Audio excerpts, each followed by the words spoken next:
Hello, I am not a scientist, but I do like to nod knowingly when I see somebody play a scientist on an episode of Star Trek.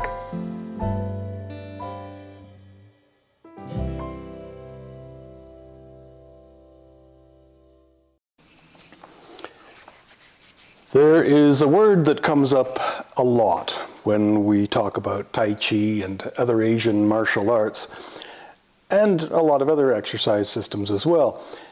And that word is Qi, and it is a real problem.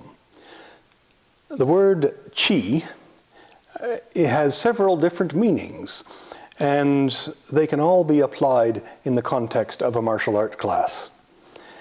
Qi can mean air or gas. It can mean smell or odor, like, what's that qi? It can also mean spirit. Spirits, bravado. Or like vigor or morale. Touch of living do. Oh, about 11, sir. It can also mean tone or atmosphere or an attitude. And it can mean anger and, of course, breath or respiration. These are the normal, mundane definitions of qi. But there is another definition thrown in there just to confuse people. And this is a metaphysical use of the word that often gets translated as vital energy or life force. Metaphysical terminology can be a very useful way, an effective way, of working with forces that we do not fully understand, especially when they are subjective experiences that do not require a strict scientific model. You don't need to know how a car works in order to drive one. In the practice of things like Neigong, it means internal work, or Qigong, or Tai Chi, or martial arts, or Chinese yoga, these sorts of things, we learn how to focus our Qi, to sync the Qi, to guide the Qi, to circulate and cultivate the Qi, to conserve the Qi, to raise the Qi, condense the Qi, emit the Qi, etc. And over the course of training, we may experience a wide variety of different, what we call qi sensations, like tingling or vibration or heat or coolness or emptiness or fullness, and many other experiences. In fact, qi seems to apply to a great many different experiences whose only common element is the relationship between the mind and the body. It is about the subjective experience. Now try this. Focus your attention on your index finger for several minutes. You want to feel the air against your finger. Feel the temperature of the air. Feel the blood pressure, or feel the blood pulsing through the fingertip. Feel how the fingernail connects to the finger. The tip of the fingernail, the root of the fingernail. And visualize the end of the bone and the flesh between the bone and the skin. Feel the temperature of the flesh, of the bone, and of the skin. And as you breathe, feel the subtle change in the pulse and other sensations in the finger as you inhale and exhale. The sensation at the tip of the finger will change. And if you like, you can imagine the finger breathing with you. You can imagine that as you breathe in, energy is coming in from the finger. As you breathe out, it's going out to the finger. You can visualize the blood circulation changing with the breath, and so on. Now do this for a few minutes. Get really relaxed, get really into your finger. And after a few minutes, compare the feeling of that index finger to the other index finger. And the left finger, or the finger that you've been focusing on, will feel quite different from the other one. And with more practice, with different fingers, with different parts of the body, you can get to the point where this effect is very dramatic. The metaphysical explanation of this is that you used your mind to guide your qi, and where the mind goes, the qi follows. Another explanation of this might be that you relaxed your finger, increased your proprioception, and experienced the effect of the dilation of the capillaries, and perhaps you instigated a local bioelectric effect that increased the activity of afferent and efferent neurons or something like that. I'm just talking out of my butt here. But with practice, you will be able to apply this skill to improving your proprioception anywhere in your body. And this can affect the function of the nervous system, the circulation of blood and lymph, your pulse rate, your blood pressure, and presumably the function of all of your internal organs. It might give us a way to regulate or even briefly control your autonomic nervous system. An experienced teacher, by the way, will be very useful in helping you to avoid some of the pitfalls of incorrect practice. This is important. There's been centuries of experience with this sort of practice, and there are some things that you might want to avoid. And some people shouldn't really do this practice. But again, the metaphysical definition, the metaphysical explanation for what's happening is very useful for helping us to work with forces that we do not understand. It's a way of stretching our relationship beyond our understanding. But it must not be a substitute for increasing our understanding. There's a sort of a rule within metaphysical and religious practices. When someone presumes to understand the divine, it's called blasphemy. When a scientist does it, it's called bad science. In science, it is important to maintain objectivity as much as possible. In metaphysics, it's important to acknowledge the subjectivity of your experience. As physics develops a better understanding of some of these forces, it is useful to re-examine the metaphysical terminology and to adapt it to make it more compatible with our evolving understanding. In traditional Chinese medicine, qi applies to many different phenomena. It might be a good idea to try to translate some of these different types of qi and qi sensation to more modern terminology. We don't need to use the word qi, for example, when we are actually talking about bioelectricity, because the term bioelectricity is more accurate and more descriptive. But there are times when scientific explanations fail the practice.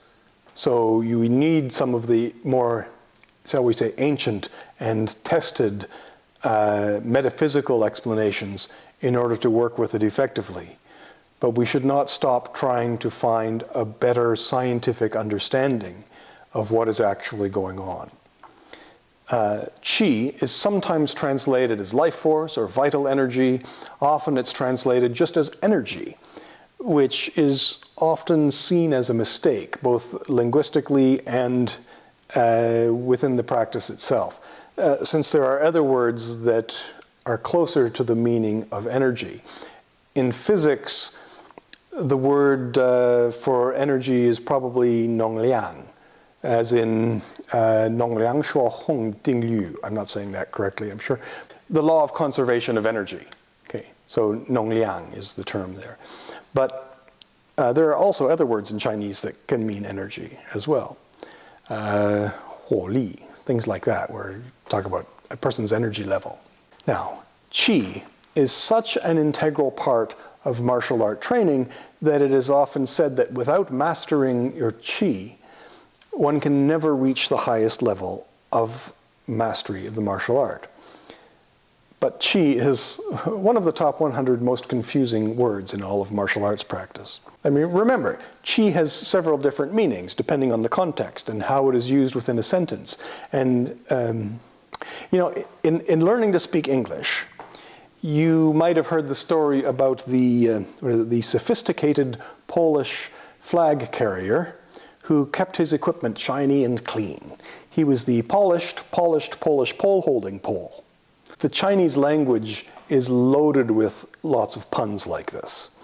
And this is made even more confusing for Westerners by the tonal nature of the language. It adds a level of difficulty for English speakers. Like my friend who was trying to learn the difference between the Chinese word for buy and the Chinese word for sell. And she said, my, I really can't hear the difference. And the teacher said, that was it. She said, what? He said, my, you got it right. Now I chuckled and I said, no, she wasn't saying my in Chinese. She was saying my in English. And they both looked at me and said, what? When a teacher tells you to, say, sink your qi to the dantian, depending who the teacher is and what their lineage is, they might mean inhale deeply and allow your lower belly to expand with the breath, or relax your waist to facilitate the contraction of the diaphragm as you inhale. Or they might mean focus your proprioception at the inferior mesenteric ganglion, which is a point just a little bit in front of the spine around L3 or 4 or so. Now, in many cases, books about martial arts are not clear about whether they're talking about breath or air or energy or proprioception. Which brings us to the other side of the problem, the definition of energy. In English, we use the word energy in many different ways. And I don't just mean the standard scientific definitions.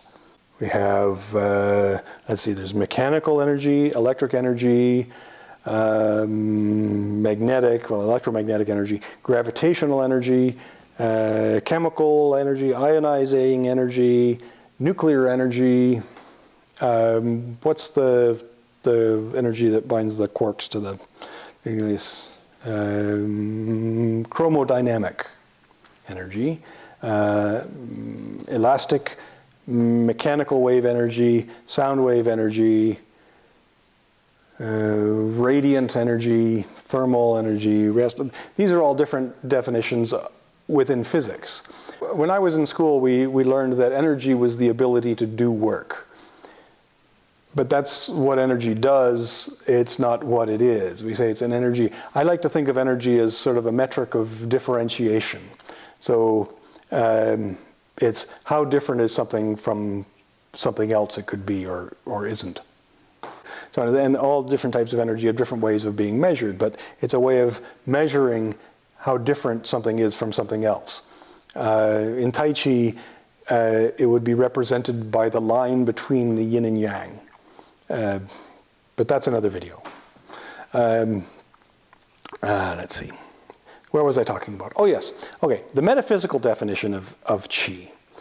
Like most metaphysical terminology, is a word that allows us to work with things that are, say, too profound or too subtle or too complicated or too mysterious or too advanced for us to understand. Maybe we have an idea philosophically about what it is, but we just can't do the math. You know, we need an Isaac Newton or a Clark Maxwell or somebody to invent a new form of math for us to understand what's going on, and then we won't be able to know what the symbols mean at all. So when somebody says, oh, I used my chi to do this, or I threw the person across the room, I emitted chi, that's just sort of an excuse for not doing the math. It's not magic. There is something mechanical or energetic going on that can be explained by physics. It's just that nobody's bothered to figure out exactly what the math is. I try my best to avoid any of this sort of metaphysical terminology when I can help it, and only rely on the metaphysical terminology when nothing else works, or when it is the best way to explain it. But we must understand that that kind of definition of qi and that kind of definition of things is just a way of working with it. It's not an adequate explanation for what it is.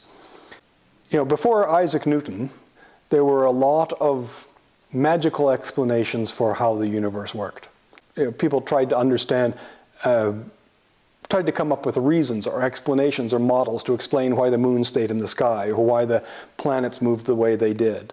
Johannes Kepler, he was able to do the math and do the calculations and figure out the laws for explaining how things moved.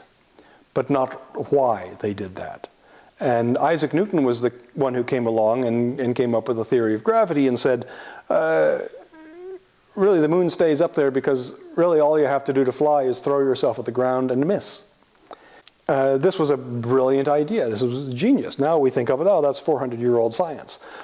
You see, each generation feels really good about having the latest scientific knowledge. We're so far ahead of where we were 400 years ago. But it's important to remember that we are so far behind where we're going to be in 1,000 years. Just think of how much we do not know, and we have no clue about where scientific knowledge is going to take us. But there are also a lot of metaphysical terminology, a lot of other explanations that have worked very well for a long time. And they are very closely tied to the human experience. And we can't just throw out this terminology without trying to understand what the subjective experience means. If people are being thrown around without touching them, you can say, yeah, that's not realistic and that's not practical, but you can also say, but there is something happening. What is it? Is it worth investigating? And when we talk about qi, we're talking about a subjective experience that doesn't really fit into any model yet.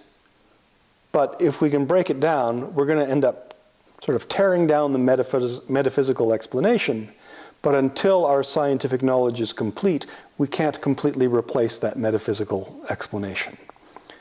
Am I rambling? Do I do that? I don't ramble, do I? I think I'm rambling. How much coffee did I have today? I think I drank a little bit too much qi today. I am going to quit right there. Yeah, see you next time. Thanks for watching. Congratulations on making it to the end of one of my videos. That is quite an accomplishment. If you would like to see more of these videos, then please visit sinclairinternal.arts.com, where you can make a one-time donation, or subscribe or sign up for a private online lesson. If you would like to see fewer of these videos, that is going to cost you.